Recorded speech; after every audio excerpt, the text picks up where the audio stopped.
Hello, I'm Mimi Strobel. Welcome to episode 24 of Enigmatica 2, and I'm somewhere in a forest. uh, Last episode I started a space station, and then when I took the rockets to come back to Earth, it set me down here.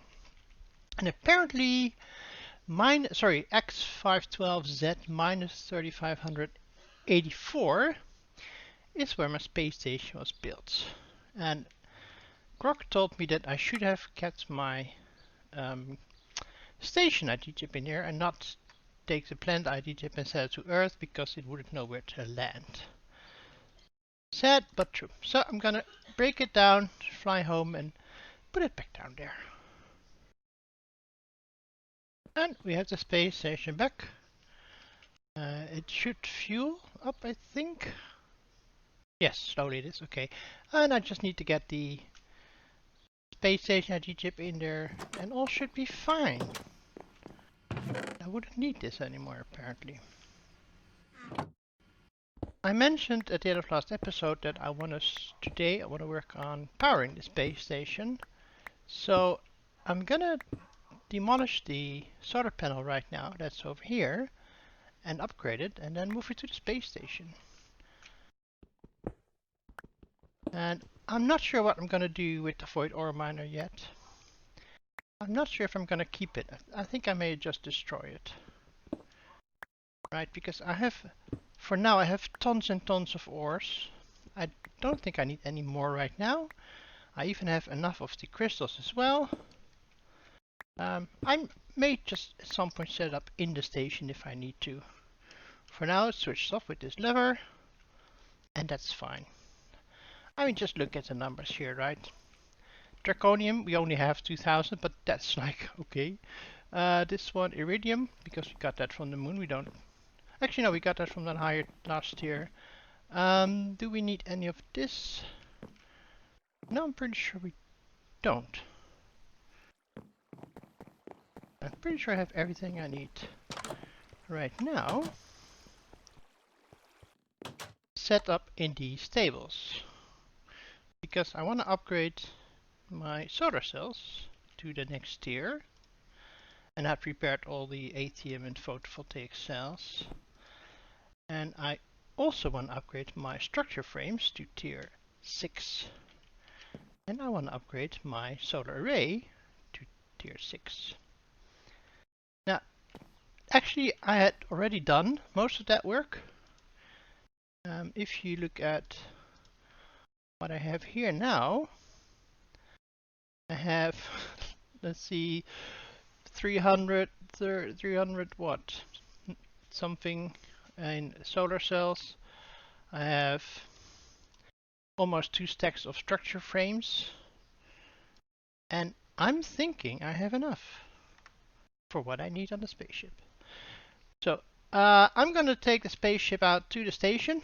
Meanwhile, you can have a look at a sort of time lapse, well, built stages that I did of the space station.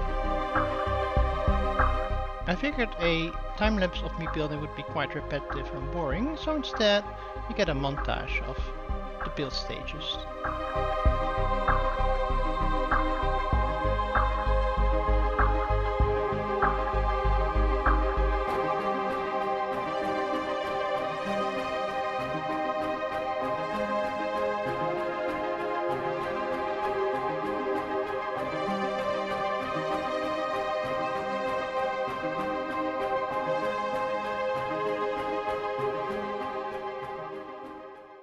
Now, the station should appear below us, but I almost feel like I'm heading to the overworld again.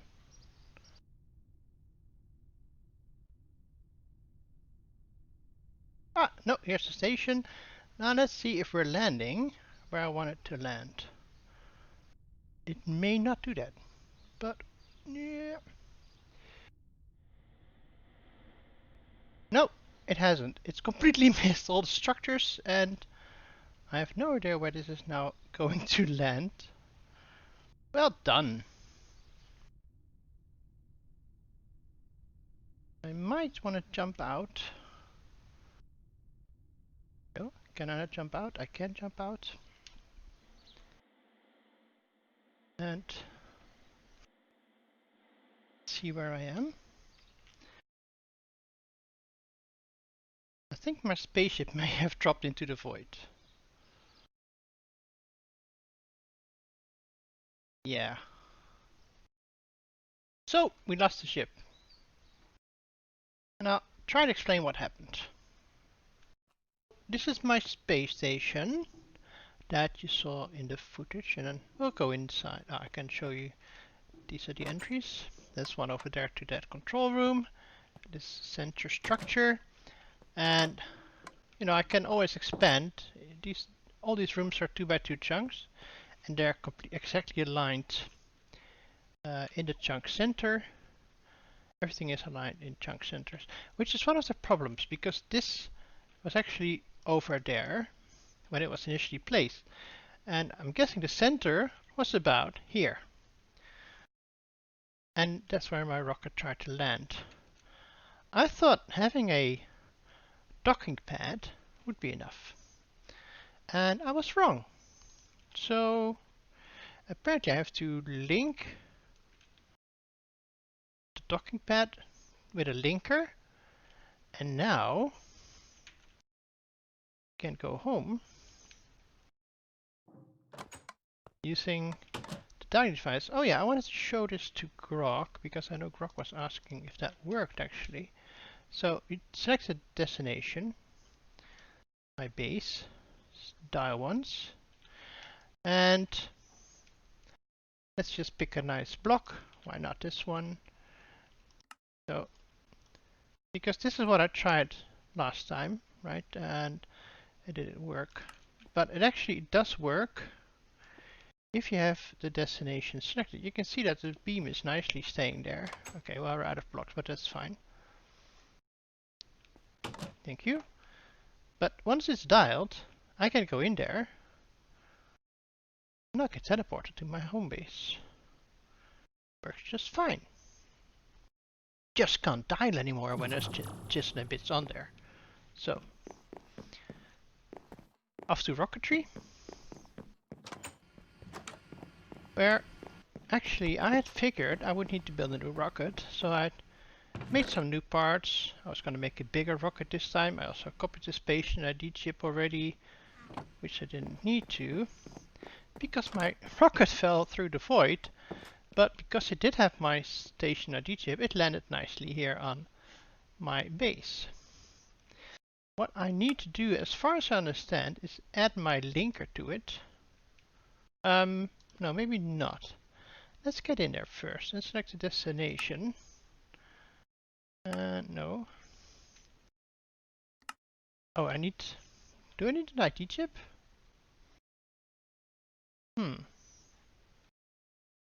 Let's try with one. I made one and I just noticed that if I put a link here, it gives me destination station 11. So, well, first I'm glad I didn't lose my rocket. I'm just gonna try it. Just gonna launch again. And hopefully this time we're gonna launch on the launch pad. See? We're not gonna land in the center of the station, we're gonna land on the center of our launch pad. Exactly what I wanted. I should have looked it up in documentation earlier, I guess. But this is how you can actually have multiple launch pads, and this is how you can determine where your rockets land on your station. Now, like I said, these rooms are 2x2 chunks, which should give me more than enough room for most of the stuff that what I want to do here. But I can always expand. For example, if I'm going to build a applied energistics room here, I might do a second floor with hidden automation machinery. This is the official route, and here you come to the 4 corridors, and you can see I've used the FTOG colors, and that will also help me remind me which room is which. Now, one of my pet peeves with science fiction series is that they're always so sterile, just bare metal, and stuff, and I want to dress it up a little bit. So I made this room a bit more decorative with chiseled wood and dark oak. Now, chiseled wood is of course not airtight, so it's against the glass. The whole room itself is airtight, and you can actually see here that we're in a breathable atmosphere because of the oxygen vents in there. So, I just want to put in the floor. I will also explain these blocks in a moment, but I want to show you that one of the things I used to build this was the building gadgets from building gadgets. The mod from Direwolf, and which is it's really good. So if I place one block here, and I'm gonna mark this as my target block, I can really quickly build really fast. Just like this. And it's very simple to make. Yeah, basic materials. And I'm gonna use this to finalize the room. And I'll bring it back when it's done. See, I just think that looks a lot warmer than just the metal and glass. And you can still see that we're at a space station. You know, you can still look out to see space and nice large windows. This, by the way, is glowstone, which is painted with concrete. The same way I did the wool for the Astral Sorcery flower, and then Architecture Craft rounded corner.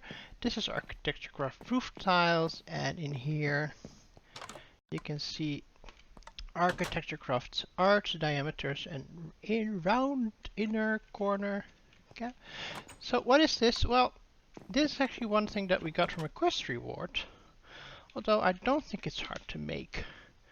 If you look at this one, circus, just some iron and some wood, and fairly simple.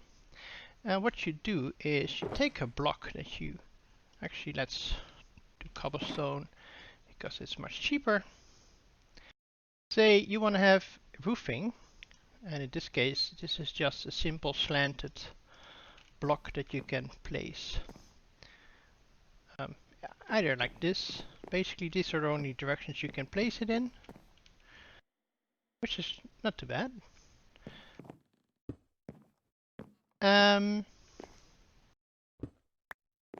But there's loads of other. You can make very fancy roofs rounded for pillars, and this is the corner piece I used over there, like so.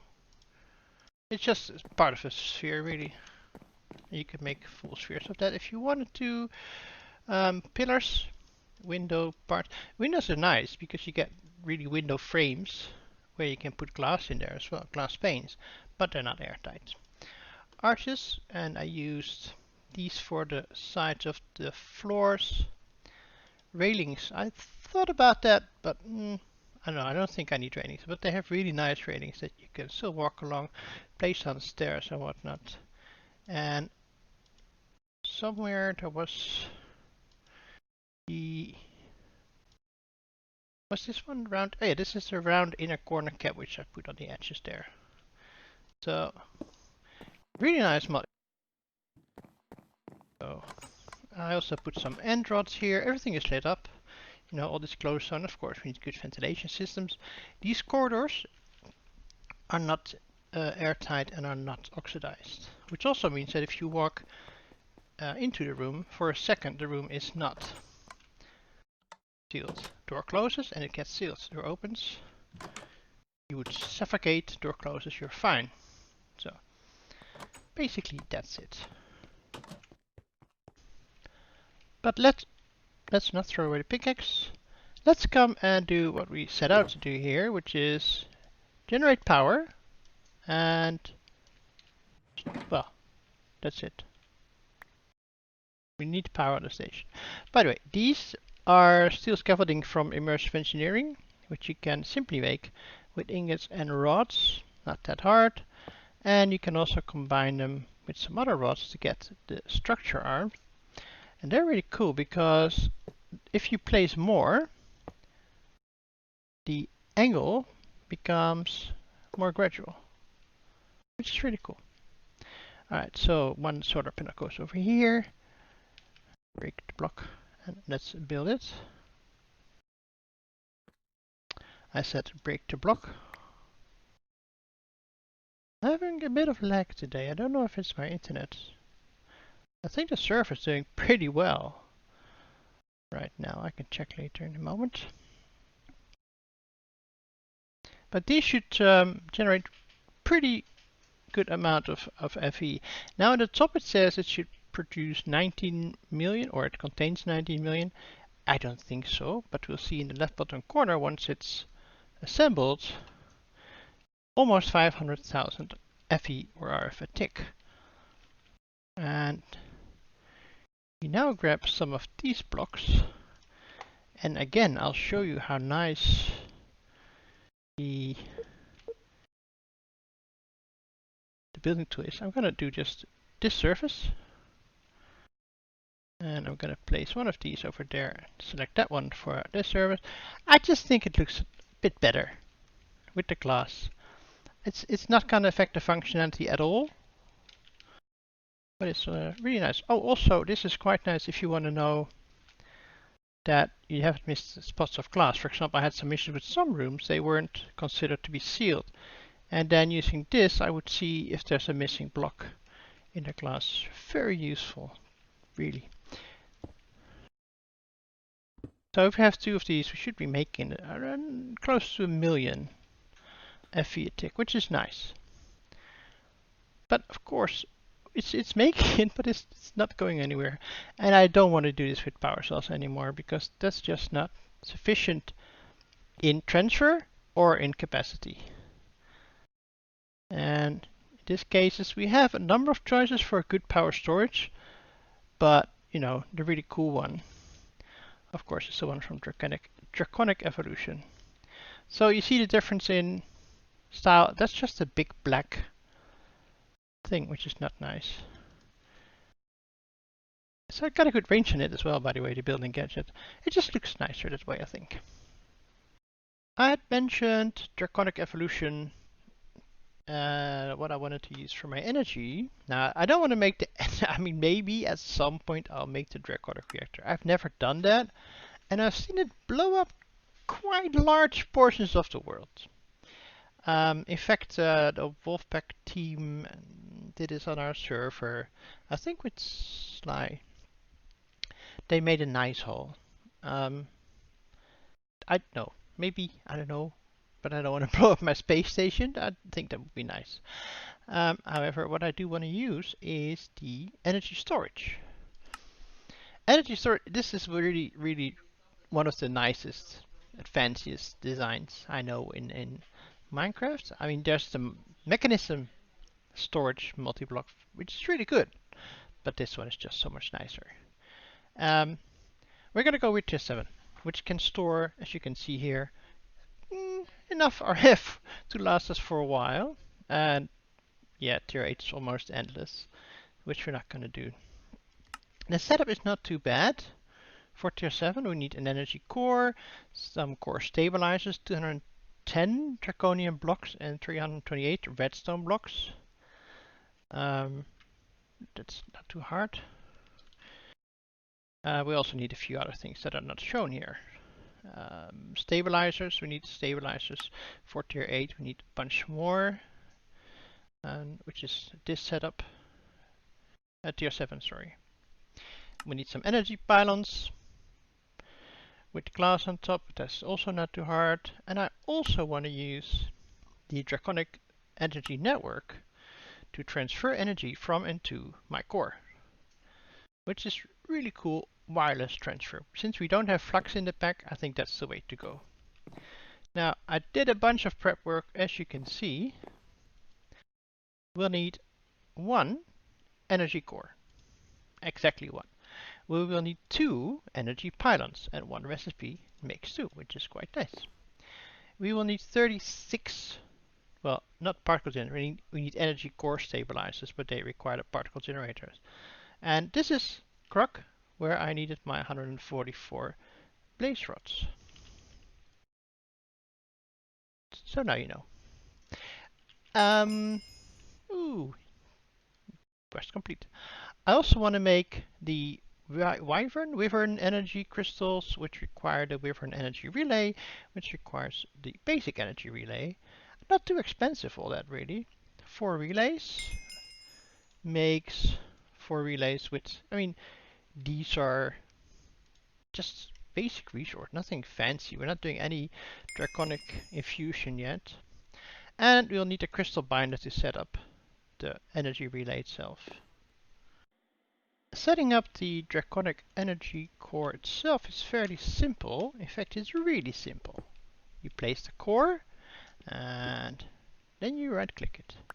Now, you can use the same core for many tiers, and it's already saying that my stabilizers are invalid, which I know. We can have a build guide, and the build guide shows me where the blocks need to go. This is really nicely done. If I get closer, it renders less. So now I can use this. Let's see if I did this correctly. I think I did.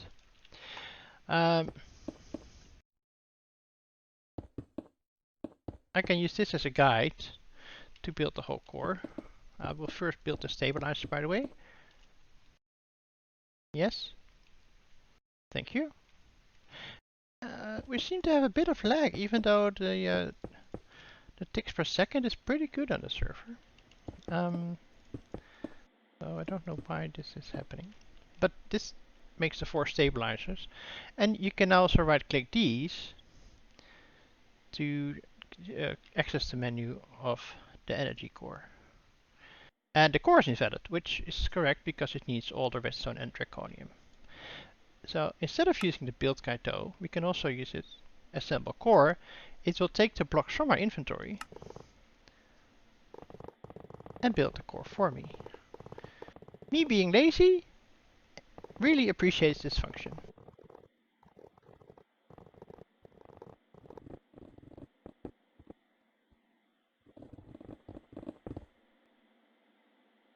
And that should be it really.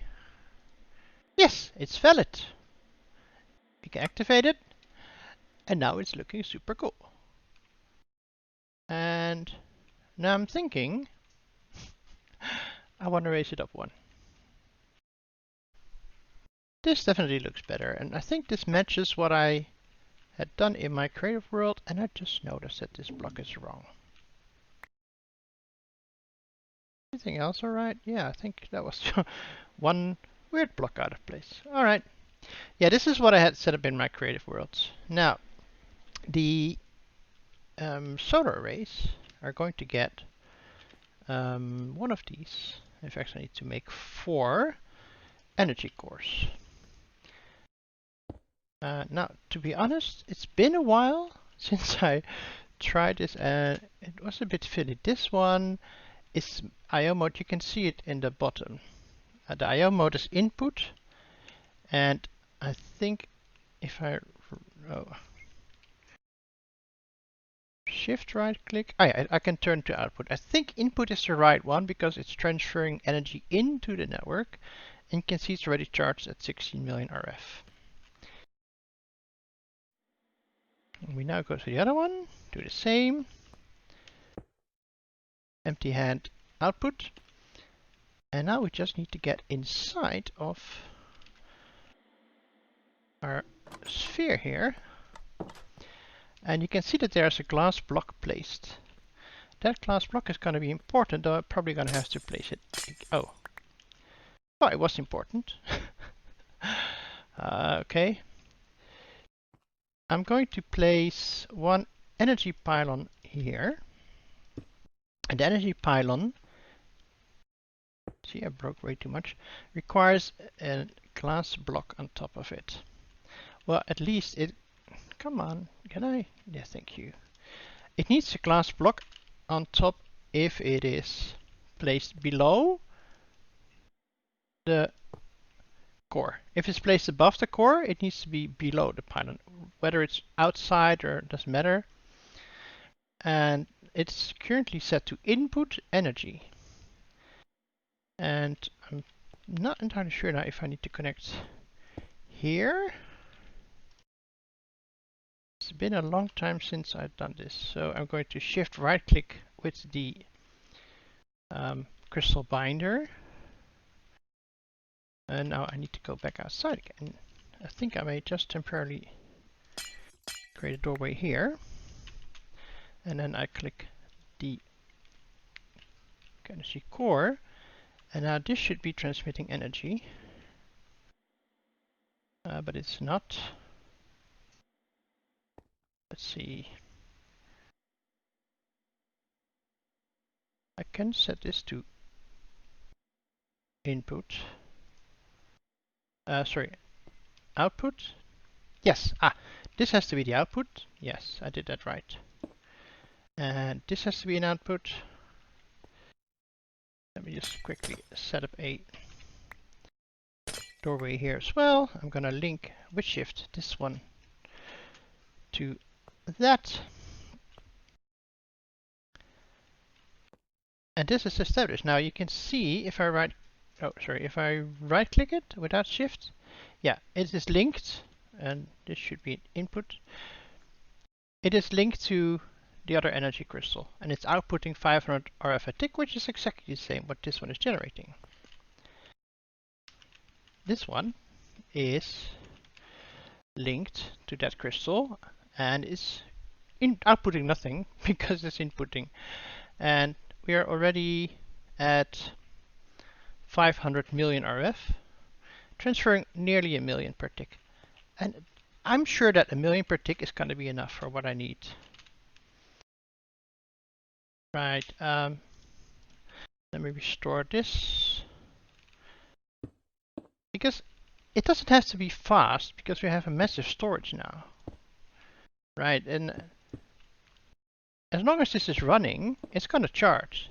Now the nice thing about being in space is that it's 24-hour daylight. Can I please? Thank you. It's always day here. Regardless of the position of ourselves against the overworld, it's always day here. So the only thing I need to do now is chunk load these 3 chunks, and I need to chunk load the ones in the overworld, and then I can also do the final solar panel. So this is just going to charge all the time. And when I need it, the power is going to be here. 1.2 giga RF is already stored. 1.2 billion RF already stored. And, you know, we can have trillion RF, 2.4, 1 trillion RF. I'm pretty sure that this is going to be sufficient for all of our power needs in the future. When I was editing this, I realized I actually had designed this 1 block higher, so I could have one of those crystals in the center. And I used the other energy pylon on top, which you can switch to input and output. This is input, this is output. And these are now sending energy to my power cell, so my power cell network also has energy. Unfortunately, these Wyvern cores can only handle 3 connections. So if I want to connect this one to that, it's not going to allow me to do that. I could upgrade them towards the draconic energy relays and draconic energy crystals, but that requires infusion. So, and draconic tier infusion at that. At some point we'll do that. I think the next task, I should either build a warp core or start an AE system. So my plan with the station is we're going to find a planet that has an atmosphere suitable for a mine colony. Then we're going to build a colony there. Now, there's a lot of crafting involved, and so I'd like to use an AE system. I mean, it's been quite a while since I've been playing this, and I still haven't got one. And I haven't really needed one. So yeah, I thought it was fun to try playing without one as long as possible, but the auto crafting would be really useful. I think that is required before we start the colonies, as is of course the warp core, otherwise we won't even be able to travel to those other planets. So yeah, we'll have a look at that and I'll think about what we'll do the next episode. Can I get my interface, please? Well, I think that was an involuntary server restart, but we're back. Okay, just want to give you a quick update on this. We have 128 billion RF stored, which is about 6% of total capacity, which is quite nice. And you see, even with the one, what is it called, energy crystal, it's still able to handle all of the input. These things are really good compared to things like Ender IO conduits or whatnot. I think the cryogenic tubes I have from Equestrian Water are the only thing that's better. So, but this is it for now. Like I said, I will think about the next steps. Either we do the warp core first or we start the AE system, which I think is going to be a few episodes at least to set up a nice AE system with storage drawers and automation. One of these will be reassigned for that. The wooden one, I think, I don't know yet. I like the design. I like the warm feeling. Maybe this is going to be my main operation room. I might do this. Have my controller, or what do you say, my terminal in here, and some base machines that I use myself, like the mechanism, smelter, and whatnot. I'll think about that. Anyway, I hope you enjoyed this episode. We had a bit of a derps with the rocket, but got myself a station, got myself power, and I'm quite happy with what happens, or how it turned out, I should say. Oh, sorry, here I am. Bye. So, thank you very much for watching. Please click the like button if you enjoyed the episode. If you have any feedback or questions, suggestions, put them in the comment section below, please. And check out the FTOG Discord, where we all hang out and where you can talk to us and maybe join one of our servers. Anyway, that's it for now. Thank you very much for watching and take care. Bye bye.